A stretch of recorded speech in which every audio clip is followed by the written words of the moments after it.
여호와께서 내게 알게 하셨으므로 내가 그것을 알았나이다. 그때 주께서 그들의 행위를 내게 보이셨나이다. 나는 끌려서 토살당하러 가는 순한 어린 양과 같으므로 그들이 나를 해하려고 꾀하기를 우리가 그 나무와 열매를 함께 박멸하자. 그를 살아있는 자의 땅에서 끊어서 그의 이름이 다시 기억되지 못하게 하자 함을 내가 알지 못하였나이다. 공의로 판단하시며 사람의 마음을 감찰하시는 만군의 여호와여, 나의 원통함을 주께 아뢰었사오니 그들에게 대한 주의 보복을 내가 보리이다 하였더니 여호와께서 아나도 사람들에 대하여 이와 같이 말씀하시되 그들이 네 생명을 빼앗으려고 찾아 이르기를 너는 여호와의 이름으로 예언하지 말라. 두렵건대 우리 손에 죽을까 하노라 하도다. 그러므로 만군의 여호와께서 이와 같이 말씀하시니라. 보라, 내가 그들을 벌하리니 청년들은 칼에 죽으며 자녀들은 기근에 죽고 남는 자가 없으리라. 내가 아나도 사람에게 재앙을 내리리니 곧 그들을 벌할 해이니라. 제 12장. 여호와여, 내가 주와 변론할 때에는 주께서 의로우시니이다. 그러나 내가 주께 질문하옵나니 악한 자의 길이 형통하며 반역한 자가 다 평안함은 무슨 까닭이니이까? 주께서 그들을 심으심으로 그들이 뿌리가 박히고 장성하여 열매를 맺었거늘 그들의 입은 주께 가까우나 그들의 마음은 머니이다.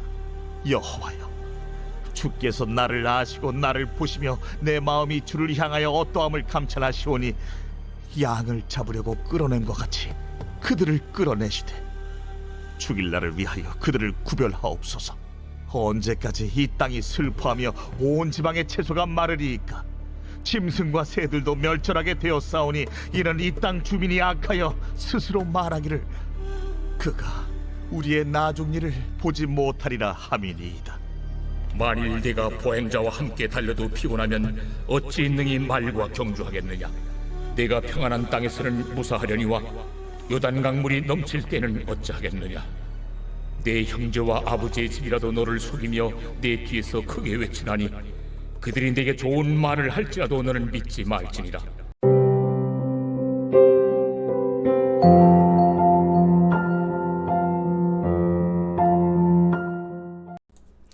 여러분 반갑습니다. 오늘도 큐트로여는 기막힌 하루입니다. 본 말씀 예레미야 11장 18절부터 12장 6절의 말씀입니다.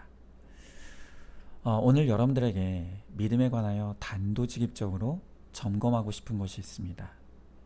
여러분은 천국에 확실히 존재한다는 것을 믿고 있습니까?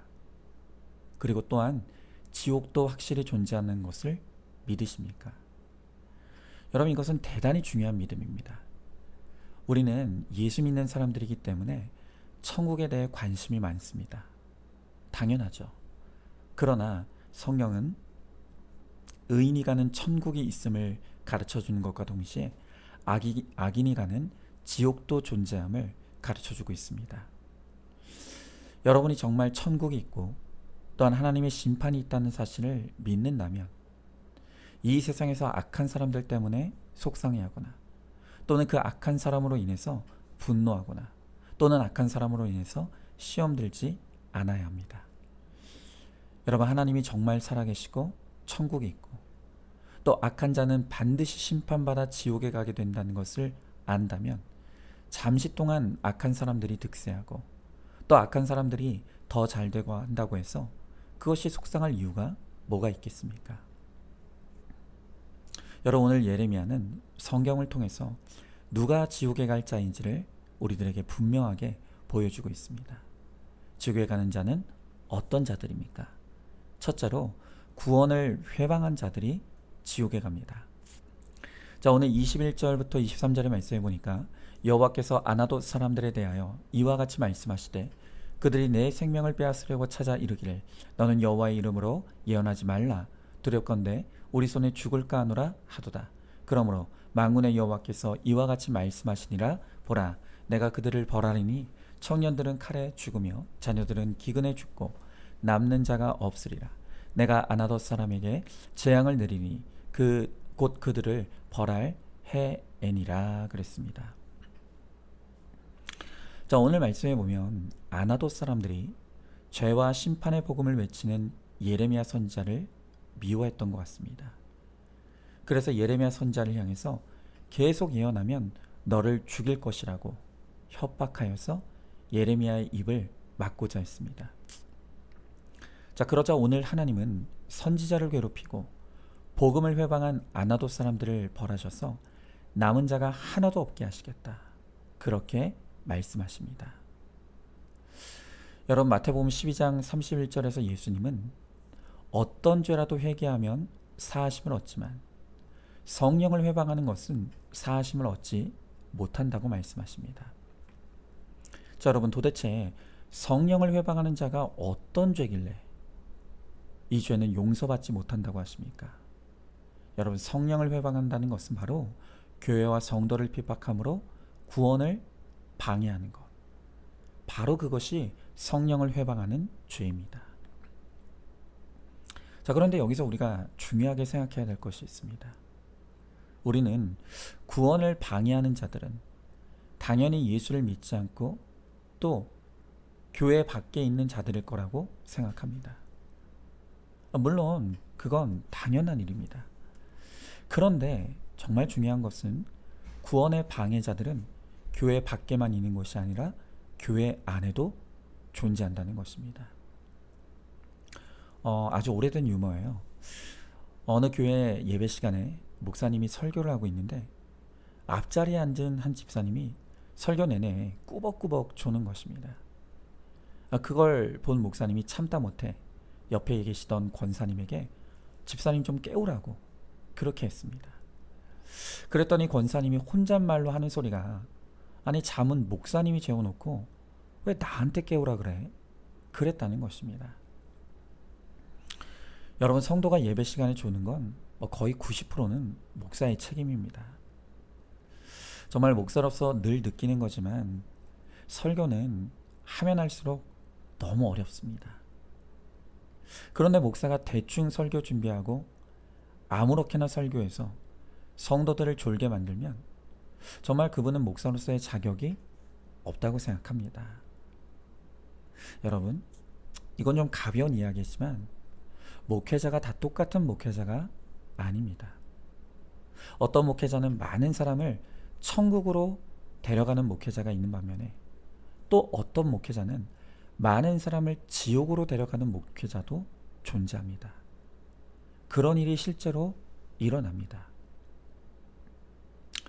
여러분, 저도 목회자로서 참 가슴 아프지만 정말 누가 봐도 유능하게 설교하고 또 목회했던 그런 목사님들 가운데서 어느 날 재정 문제로 또 음란의 문제로 불법을 행하다가 그것이 들통나 큰 무리를 일으키는 목사님들의 소식을 듣습니다. 자, 그런데 문제가 무엇인가 하면 그렇게 목회자 한 사람이 불법을 행하다가 넘어지게 되면 그건 목회자 한 사람의 문제로 끝나질 않는다는 것입니다. 평소에 그 목회자를 아끼고 사랑하고 존경했던 수많은 성도들도 함께 넘어지는 일이 일어나는 것입니다. 여러분, 실제로 과거에 신앙생활 열심히 하다가 지금은 교회를 떠나버린 소위 이 가난한 성도들 가운데 목회자의 문제로 교회를 떠난 사람들이 얼마나 많습니까? 여러분, 그렇다면 바로 그 불법을 행하는 목사야말로 구원을 방해함으로 지옥에 떨어질 사람인 것입니다. 정말 무서운 일입니다. 여러분, 그러나 이것은 목회자만의 문제가 아닙니다. 우리 성도들도 마찬가지입니다. 얼마나 많은 성도들이 그리스도인의 이름으로 불법을 행하고 죄를 범합니까? 그런 불법한 그리스도인의 모습을 보면서 세상 사람들은 교회에 실망을 하고 예수님을 조롱합니다. 여러분, 바로 이것이 결코 사하심을 얻지 못하는 성령을 회방하고 구원을 방해하는 것입니다. 여러분, 우리는 정말 심각하게 내가 교회 안에서 구원을 방해하는 자는 아닌지 우리를 돌아봐야 합니다. 그리고 우리는 매사에 구원을 생각해야 합니다. 나의 혈기와 옳고 그름으로 쏟아내는 말이 누군가의 구원을 방해할 수 있습니다.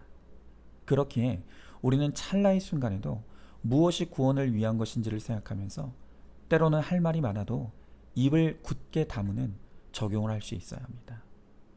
또 그러나 그렇다고 무조건 말을 하지 않는 것도 선이 아니죠. 늘 다른 사람의 눈치를 보면서 할 말을 하지 못한다면 그것도 구원을 방해하는 것입니다. 구원을 위해서라면 두렵더라도 복음의 입술을 벌려서 우리가 복음을 외칠 때 구원의 문이 활짝 열리게 되는 것입니다. 여러분, 오늘 성경은 구원을 방해하는 자는 결코 사하심을 얻지 못한다고 합니다.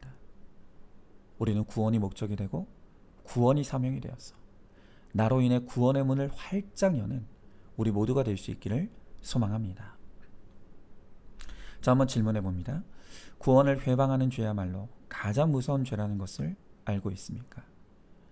구원과 상관없이 불법을 행하는 목회자와 성도가 오히려 더 구원의 방해자가 될 수 있다는 것을 깨닫습니까? 매사의 구원을 생각하고 구원을 위한 적용을 하여서 구원의 사명자가 되기를 힘쓰시기 바랍니다. 자, 두 번째로 악인의 형통을 누리는 자가 지옥에 갑니다. 자, 오늘 12장 1절부터 3절의 말씀에 보니까 여호와여, 내가 주와 변론할 때에는 주께서 의로우시다 시이다. 그러나 내가 주께 질문하옵나니 악한 자의 길이 형통하며 반역한 자가 다 평안하면 무슨 까닭이니까? 주께서 그들을 심으심으로 그들이 뿌리가 박히고 장성하여 열매를 맺었거늘 그들의 입은 주께 가까우나 그들의 마음은 머니이다. 여호와여, 주께서 나를 아시고 나를 보시며 내 마음이 주를 향하여 어떠함을 감찰하시오니 양을 잡으려고 끌어냄과 같이 그들을 끌어내시되 죽일 날을 위하여 그들을 구별하옵소서 그랬습니다. 여러분, 제가 오래전에 어느 영화를 보다가 참 실소를 금하지 못한 그런 장면이 있었습니다. 이 암흑가의 보스가 자기의 조직원 중 하나가 자기를 배반하고 다른 조직으로 넘어간 것을 알게 되었습니다.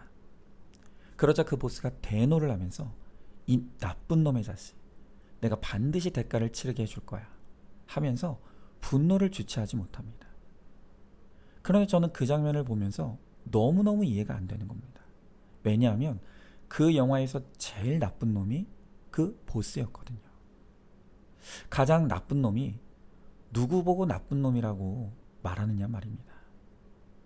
근데 제가 그 장면을 보면서 악한 사람도 악인은 대가를 지불해야 된다는 건 알고 있구나 하는 것을 알게 되었습니다. 여러분, 그렇죠? 우리는 다 압니다. 나쁜 사람은 반드시 대가를 지불해야 합니다. 또 악한 사람의 종말은 결코 좋지 않습니다. 여러분, 사람은 지금 좋은 게 좋은 게 아닙니다. 끝이 좋아야 좋은 것이고 결론이 좋아야 해피엔딩인 것입니다. 여러분, 오늘 예레미야 선지자는 지금 당장 눈앞에 악인들이 형통한 것을 보면서 왜 악한 자들이 형통하느냐고, 왜 그들이 평하는 것이냐고 하나님 앞에 따지듯 질문하고 있습니다. 그런데 이에 대해 하나님이 예레미야 선지자에 주시는 대답은 명확합니다. 그들이 지금 당장은 형통해 보여도 종말의 때가 되면 그들은 반드시 심판을 받고 지옥에 떨어지게 된다는 것입니다. 여러분, 악인은 잠깐은 평안할지 모르지만 그들의 끝은 반드시 지옥에 떨어집니다. 이 믿음이 우리 가운데 분명히 있어야 합니다. 이 믿음만 분명하면 우리는 세상 사는 동안 세상이 악하다고 해서 시험 받을 것도 없고 또 악한 사람이 잘 된다고 속상할 일도 없습니다. 여러분, 그러나 반대로 우리 믿음의 사람들은 이 땅에서는 믿음으로 살고 정직하게 살다가 손해볼 때도 있고 억울할 때도 있고 또 핍박을 당할 수도 있습니다. 그러나 그렇게 믿음으로 살다 하나님 앞에 갔을 때 우리는 반드시 천국에서 환영받을 것이고 하나님께서 두 팔 벌려 우리를 안아주실 것이라는 것을 믿어야 합니다. 우리가 예수를 믿는 가장 놀라운 축복이 우리가 이 세상의 삶을 끝냈을 때 하나님께서 우리를 그 영원한 하나님 나라에 받아주시는 것. 그 믿음이 우리가 예수님을 믿고 누리는 가장 놀라운 축복입니다. 여러분, 야구는 9회 말 투아웃부터라는 말이 있습니다. 우리의 삶을 영원이라는 관점에서 봤을 때 이 8, 90년 동안 사는 이 세상의 시간은 야구로 치면 1회도 되지 않는 찰나의 시간일 뿐입니다. 여러분, 1회에 잠시 악인이 이긴다고 그게 이긴 게임입니까? 또 1회에 잠시 의인이 진다고 그것이 진 것입니까? 아닙니다. 이 땅의 잠시의 시간은 악인이 이기는 것 같고 의인은 지는 것처럼 보일 수 있지만 죽음 이후의 영원한 세계에서 완전한 역전이 일어나서 악인은 영원한 지옥의 패배에 처할 것이고 또 우리 믿음의 사람들은 영원한 천국의 승리를 누리게 될 것입니다. 우리는 그 승리, 영원한 승리를 약속받은 자들입니다. 그러니 악인의 형통을 부러워할 필요가 없는 것이죠. 자, 한번 질문해 봅니다. 악인의 형통이 영원한 형통이 아니라는 것을 알고 있습니까? 종말의 때 악인은 영원한 패배를 당할 것이고 성도는 영원한 승리를 누리게 될 것을 굳게 믿으십니까? 자, 마지막 세 번째로 악인은 악인의 악에 참여하면 지옥에 갑니다. 자, 오늘 6절에 보니까 내 형제와 아버지의 집이라도 너를 속이며 내 뒤에서 크게 외치나니 그들이 내게 좋은 말을 할지라도 너는 믿지 말지니라 그랬습니다. 자, 오늘 주님은 악인의 형통은 잠깐일 뿐이고 그들은 종말의 때 지옥에서 영원한 형벌을 받게 될 것임을 분명하게 말씀하십니다. 그러하기에 오늘 주님은 악인의 말을 믿지도 말고 악인의 악에 동참하지도 말라고 말씀하시는 것입니다. 여러분, 악인과 의인의 길은 결코 같을 수 없습니다. 악인은 악인의 삶을 살다 지옥에 가는 것입니다. 그리고 의인은 의인의 삶을 살다가 천국에 가는 것입니다. 그렇기 때문에 우리는 이 세상에서 어떻게 사는가, 그 삶을 보면 그 사람이 지옥에 갈 사람인지 천국에 갈 사람인지 다 알 수가 있습니다. 어떤 목사님의 설교를 듣다가 듣게 된 내용입니다. 조폭 한 사람이 그 목사님의 교회를 출석하게 되었습니다. 그런데 그게 순전히 아내 때문이었습니다. 그 아내가 그렇게 열심히 이 조폭 남편을 전도하는 겁니다. 이 사람은 예수 믿는 마음은 없습니다. 그러나 아내가 하도 우니까, 교회 같이 가자고 우니까 이 조폭 중에 또 유난히 아내를 아끼는 사람이 있는가 봅니다. 그래서 그 아내의 소원을 들어주려고 그냥 교회를 따라 나온 것입니다. 그런데 그 조폭이 어느 날 목사님에게 솔직하게 이렇게 이야기하더라는 것입니다. 자기는 교회 오는 게 지옥에 가는 것 같다고. 그리고 예배드리고 설교 듣는 시간이 꼭 지옥에 있는 것 같다고. 여러분, 그러면 이 사람에게는 어디가 천국이냐?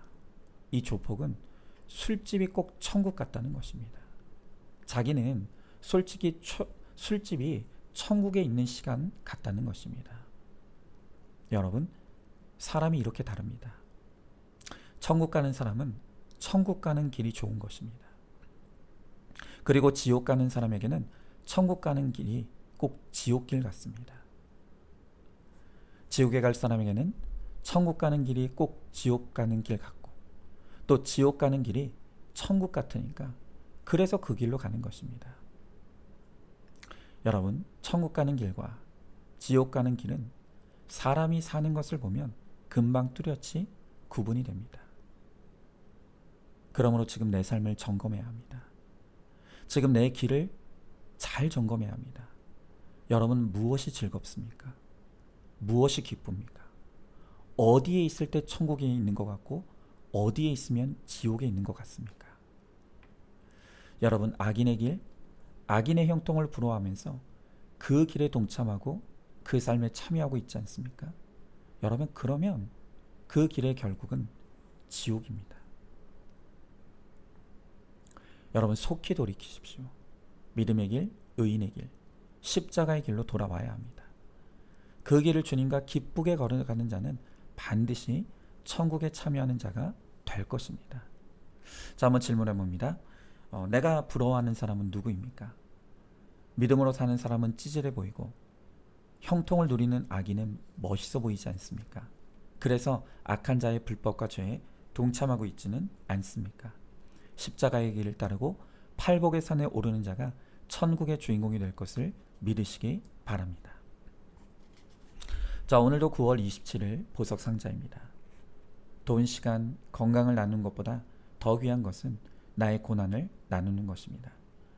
고난을 통해 어떻게 하나님을 알게 되고 어떻게 내 죄를 보게 되었는지, 그래서 고난이 축복임을 나누는 것이야말로 세상이 줄 수 없는 신령한 은사입니다.